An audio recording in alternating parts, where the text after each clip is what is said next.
Welcome to the FMCG Guys, the podcast that dives into the innovation, strategy, and trends shaping consumer goods and retail in Europe and beyond.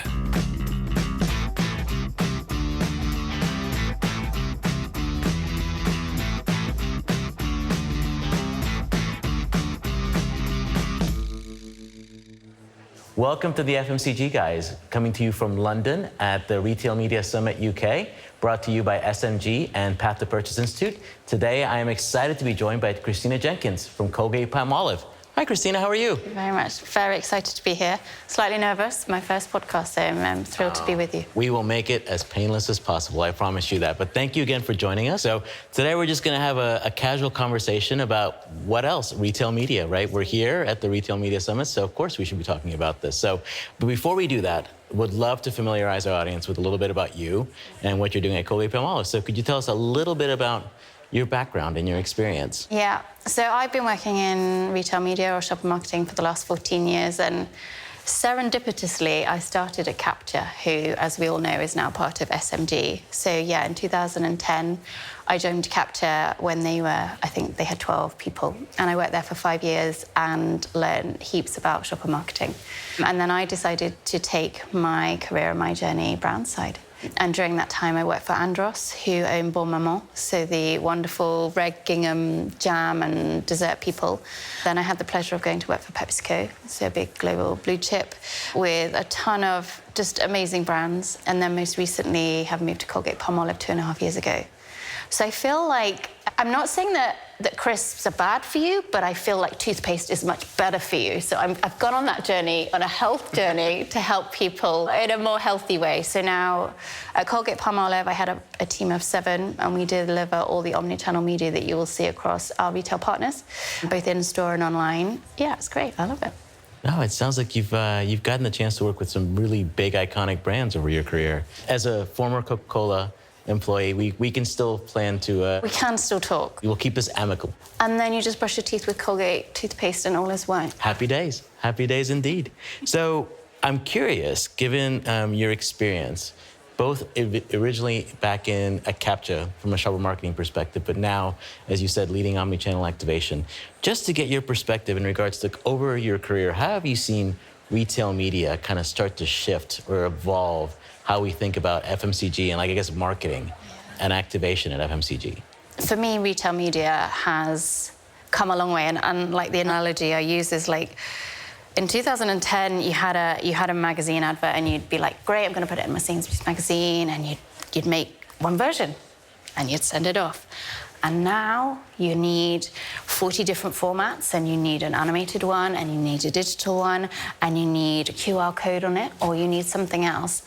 And the variety, the complications is really complex, and it builds in loads more work, but the opportunity is huge. So the people that we can reach with more bespoke, personalized data is unique.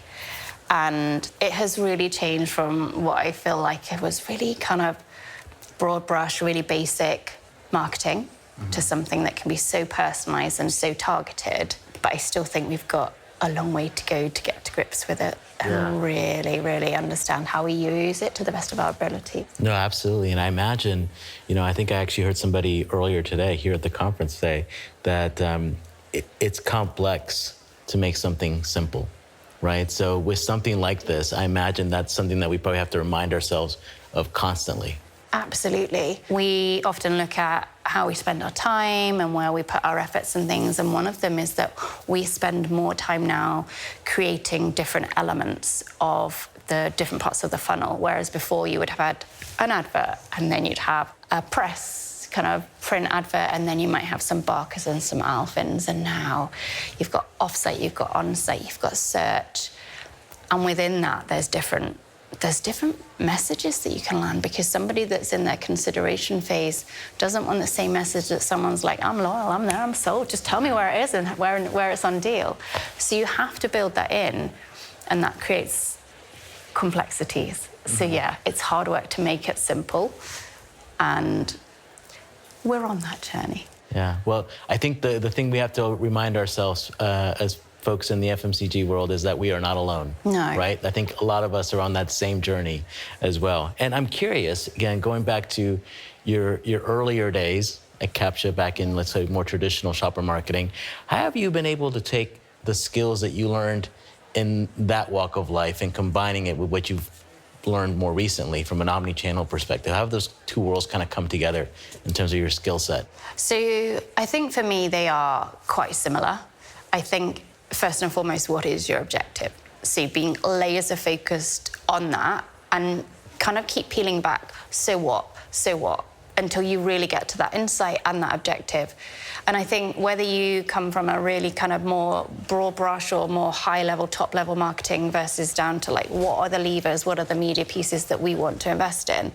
Actually, if you've got a really specific objective, that's still the same. So that's still the objective. How do we want to think, feel, do? If you can get to that, whether you're kind of a broader shopper marketing lens or now a retail marketing lens. And so therefore you're going to have your stakeholder management, you're going to have your sign-off processes, you're going to have like your understanding of your customers and their profiles and their needs and their wants and their drivers and their barriers. That hasn't changed. But what has changed is the platforms and the opportunities that we have and kind of, I guess, blending that with the wealth of data and making sure that we kind of synthesize that together.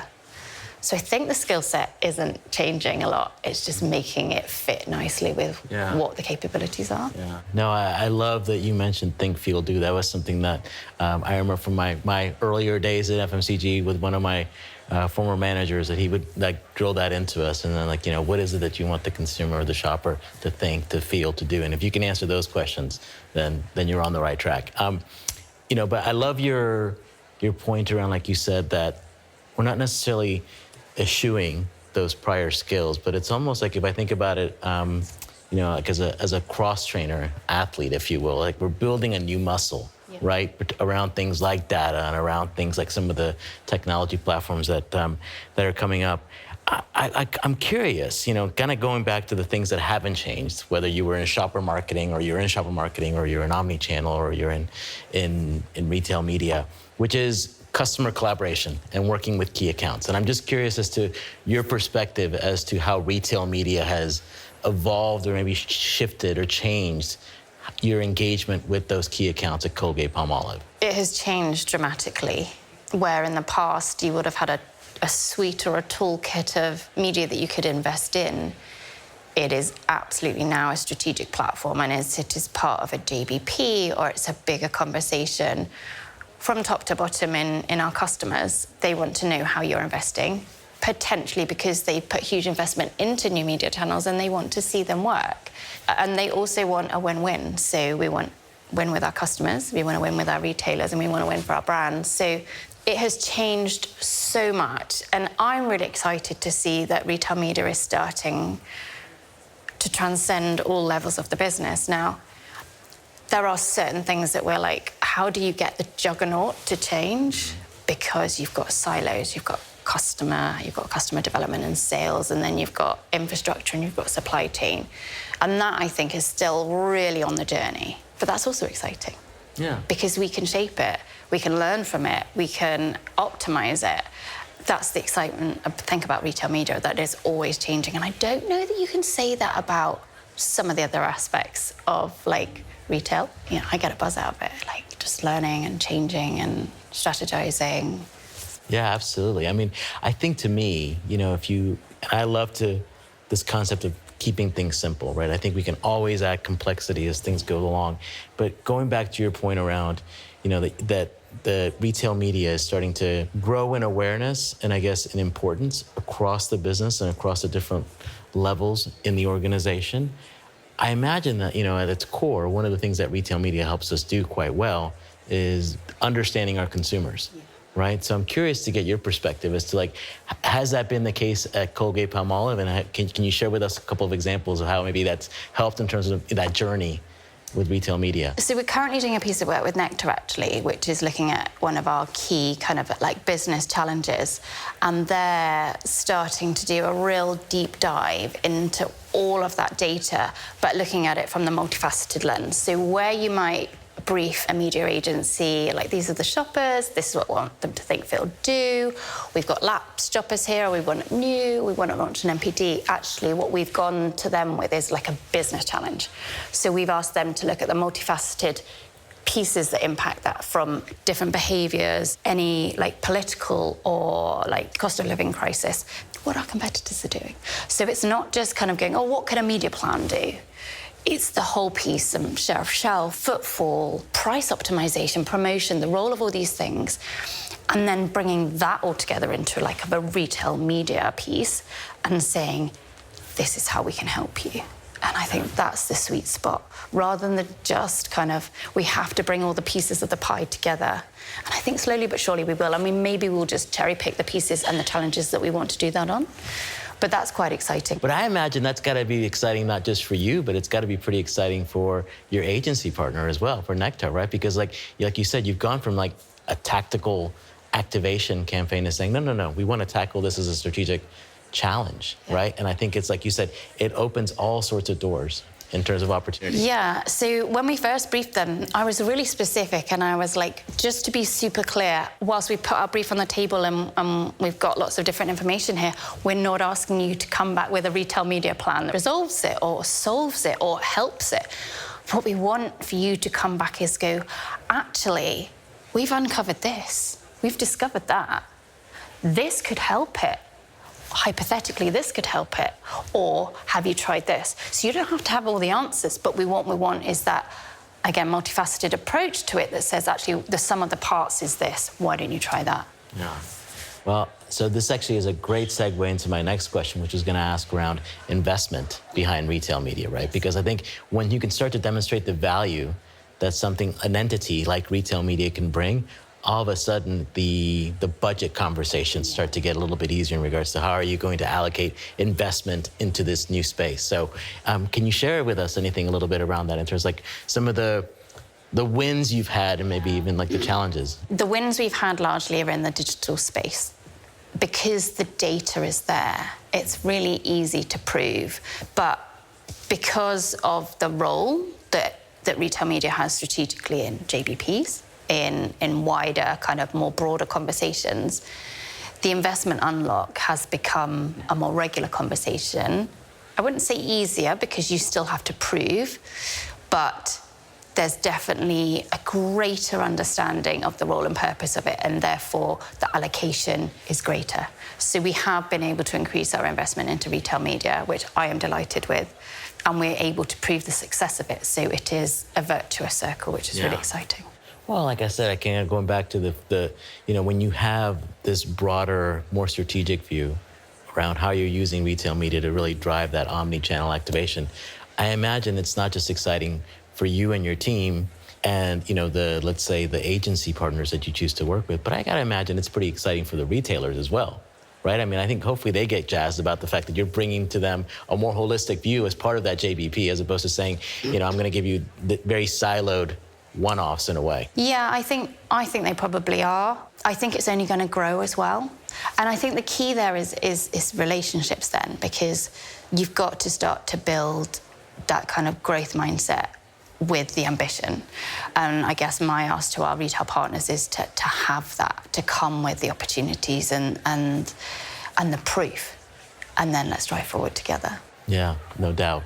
No doubt. Well, I think we'll be very excited, hopefully, to hear you share those details at next year's event. I'm curious. Now, we've talked a little bit about in terms of like, the fact that you have to build the mindset, you have to build capabilities, obviously, internally. I'm curious as to like how, thinking more broadly than I guess just omni-channel and from a digital first standpoint.